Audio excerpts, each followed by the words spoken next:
उडेरोलाल जे 71 मोरीअ वटि ट्रक ऐं मोटरसाइकिल आम्हूं साम्हूं ज़ोरदार टक्कर जे नतीजे में मोटरसाइकिल सवार हिकु ॼणो मौक़े ते फ़ौत थी वियो, जॾहिं त ज़ख़्मी थियल ॿियो शख़्स हैदराबाद अस्पताल में ज़ख़्मनि जा सूर न सहंदे फ़ौत थी वियो।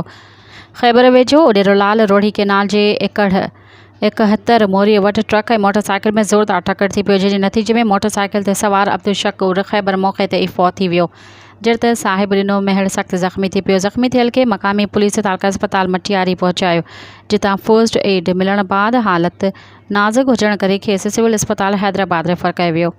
ज़ख़्मी थियल नौजवान साहिब ॾिनो महर हैदराबाद अस्पताल में ज़ख़्म जा सूर न सहंदे फ़ौत थी वियो। ॿिन्ही नौजवान जो तालुक़ ख़ैबर शहर सां आहे। ज़रनि खां इहो बि मालूम थियो आहे त ट्रक ड्राइवर ट्रक समेत मौक़े तां फ़रार थी वियो आहे। मज़ीद ख़बरनि ऐं तफ़सीलात लाइ विज़िट कयो असांजी वेबसाइट www.awamiNewsHD.com ऐं ॾिसंदा रहो अवामी न्यूज़ HD।